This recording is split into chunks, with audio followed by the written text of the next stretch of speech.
Before the mid-1990s, many people believed that martial arts made a fighter tough and dangerous, while wrestling did not evoke the same respect.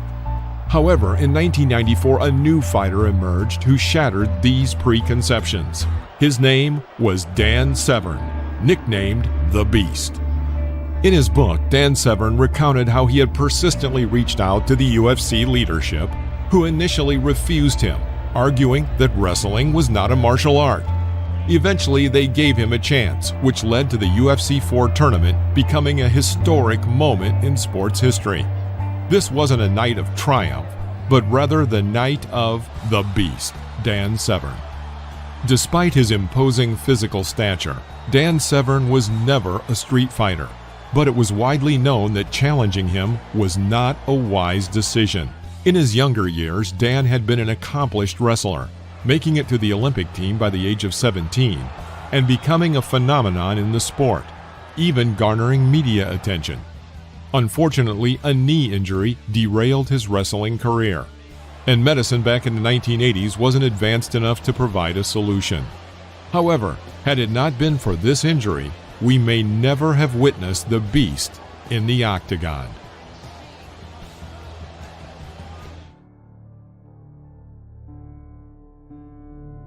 In December 1994, UFC 4, Oklahoma. At this time, MMA did not exist, and these UFC matches were fought with minimal rules and no weight classes. Dan Severn makes his debut in a UFC match against local fighter Anthony Macias, a serious Muay Thai fighter who was also a two-time high school wrestling champion. But against Severn, it was like bringing a knife to a gunfight. Charisma emanated from Severn. He looked like a serious wrestler from the 19th century, and thanks to his experience in pro wrestling, he knew how to work the public. Many were waiting for Macias to win because he was an experienced martial artist. The fight began. As expected, Anthony threw blows from the distance, but Dan attacked his feet and moves the fight to the floor. Macias throws powerful blows with his elbows, to the neck and to the back of the head. Blows such as these are now prohibited in MMA. Macias was no match for Dan's power, and he was soon thrown to the ground with a series of powerful suplexes. Despite trying to shake it off, Macias was at the mercy of Severn, who pinned him to the mat with his full weight. He then proceeded to finish off his opponent with a rear naked choke, leading to Anthony's defeat and Dan's victory in his first fight according to MMA rules. As Dan wrote in his book, he understood how important the first impression is for the public, and therefore these throws were planned in advance. Thanks to his impressive performance, even after 30 years, Dan Severn is still remembered for his incredible suplexes. Dan's next opponent was Marcus Bossett, a black belt in Shorin-Ryu Karate, who had previously demonstrated his ability to quickly take down opponents in his last fight. Bossett had been a young fighter, as well as a former American football player, and was known to be a tough and cool competitor. However, Dan had already tasted victory in the cage and was prepared to perform with even greater confidence in his second fight.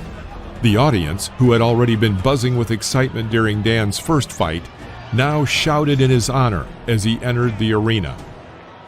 At the beginning of the fight, Marcus moves well and landed a powerful kick to Dan's body. Dan felt this blow and knew he didn't want to receive another. He quickly executed an excellent pass through Marcus's legs, taking control of the match. Dan then applied an arm triangle choke, a technique he had learned from Japanese pro wrestlers. Despite not fully understanding the subtleties of the technique, Dan squeezed Bossett's neck with such force that his opponent was quickly defeated. In the finals, he had a fight against the UFC champion, a man who had conquered every opponent with his technique and his unyielding will. Thanks to the UFC management, fights were placed in order so that two favorites would meet in the final. The Beast confidently entered the octagon, catching the attention of the late Helio Gracie, who realized the danger of this formidable opponent. The fight would pit years of Gracie family experience in Vale Tudo against a physically imposing pro wrestler in a black belt style showdown. Severn easily took Royce Gracie to the ground, as expected, and Royce prepared to work from the bottom guard. However, he had never encountered a wrestler of Severn's caliber and physical strength. Despite using all of his breaking techniques that had worked in previous fights and training, Severn found that they did not work against Royce's masterful defense. Although commentators did not understand why Severn did not beat Royce on the ground, he chose not to hurt people by striking them in the face. Nonetheless, Royce endured over 15 minutes of torture as Severn maintained control on the ground. Royce refused to surrender and ultimately caught Severn in a triangle choke in the 16th minute of the fight, trapping the beast in a Brazilian submission hold. This is how Royce Gracie scored his last victory in the UFC. After that, he fought Ken Shamrock in a draw and then stepped away from the ring for 5 years. Dan Severn believes that it was this fight that became the reason for Gracie's hiatus. The Brazilian understood that his opponents were becoming stronger, and if there was a rematch, Severn would be even more technical, motivated, and bloodthirsty.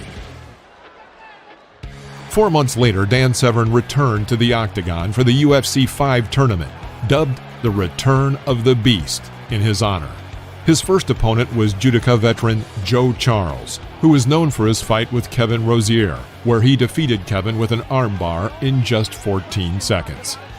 Joe decided to go all in this fight, but Dan forcefully pushed Charles into the wall of the cage.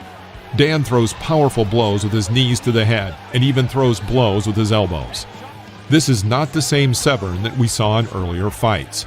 Joe grabbed the net, but Dan pulled him away with his brutal power. He brought the fight to an end with a powerful rear naked choke.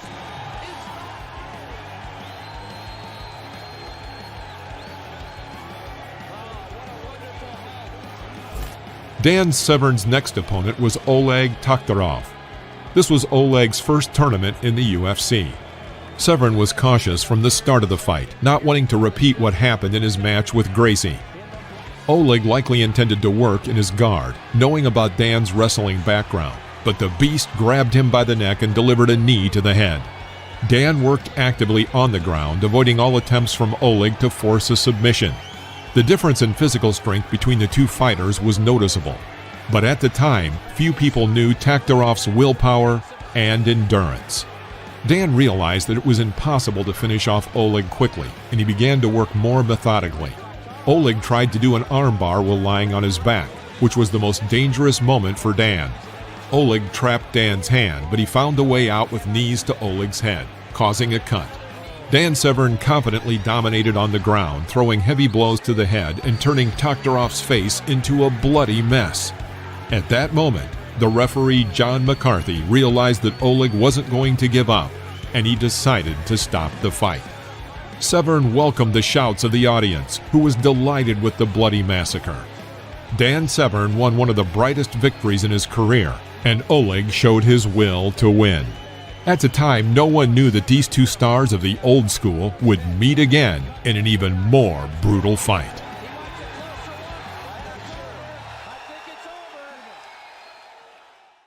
In the final of the UFC 5 tournament, Dan fought against a tough grappler, Dave Beneteau.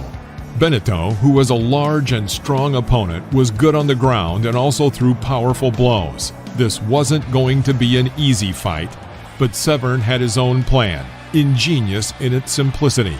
Beneteau aggressively punched from clinches, using a right hook. Then he throws solid uppercuts near the ropes. If a fighter reaches the final match in the UFC, that means he has to be skilled, but there's always a better fighter. Severn presses Beneteau near the ropes and quickly hooks the opponent's leg. Dan achieves his goal. He performs a Kimura, a classic technique in Sambo, and the opponent is defeated. Severn won his first championship title, and Dan had every reason to be very proud of it. When Dan told the UFC management that he wanted to take on opponents in the octagon, they were not very enthusiastic about it. Nevertheless, Dan insisted, and in the octagon, he earned not one, but 2 of his champion titles. In December 1995, Dan Severn entered the Ultimate 1995 UFC tournament. In the first round, the late Patrick Smith, finalist of the UFC 2 tournament, was supposed to fight Severn, but he was not allowed to do so by the medical board. He was replaced by Paul Verlins, nicknamed the Polar Bear, who was a determined fighter. Verlins, who was self-defeating, lost his balance and was weak in the guard.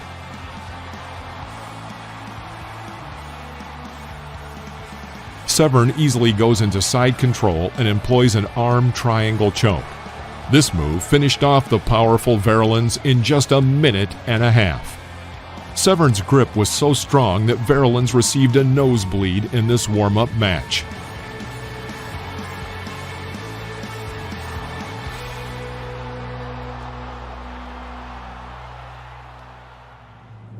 Tank Abbott was the first MMA fighter to have the Mike Tyson effect. That is, the opponents knew they had lost even before the fight began. Abbott was very intimidating, but incapable of frightening the beast.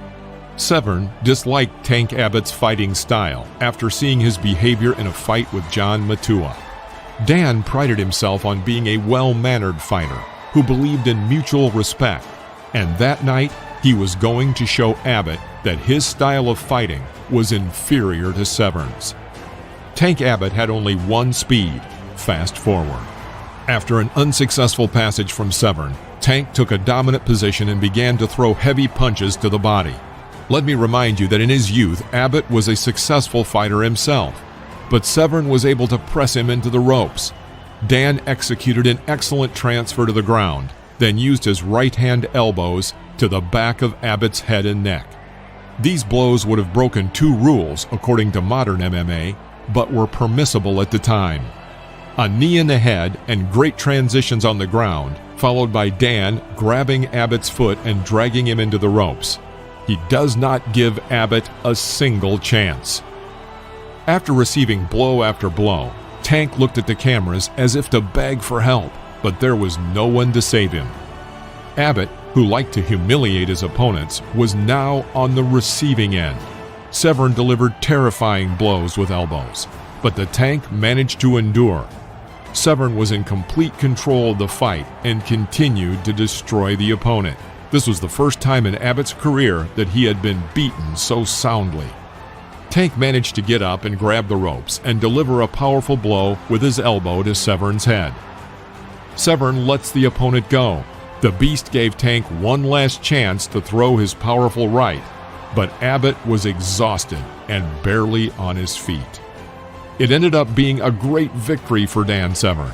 He showed that a respectful, professional, and technical fighter can always defeat a brute who relies only on his power.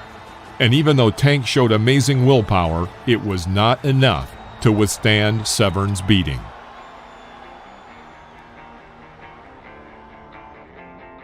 In the final match, Dan met his old acquaintance, the Russian Bear, Oleg Taktarov. Dan and Oleg both went through tough matches prior to their confrontation. That was how the champion was determined in the old days, with the last bit of strength. Oleg had a lot of energy for the fight. It was apparent to all that this was not the inexperienced MMA fighter who performed at the UFC 5. The fight began, and Taktarov instantly took the center of the octagon. Severn began to throw blows with his hands. Oleg performs a good low kick. Taktarov attacks, but Severn simply throws him back and begins to work in the clinch. A roll-on knee bar. Oleg does a submission move, and Dan is on the verge of defeat. But it is not easy to pacify the Beast. Dan comes out of the grip and throws a blow to Oleg's face, but Taktarov continues to try and grab Severn's leg. History repeats itself, and again the Russian finds himself under the elite wrestler, gaining another cut as in their previous matchup. The Beast throws a lot of blows with his head. Taktarov holds on by sheer willpower and continues to fight.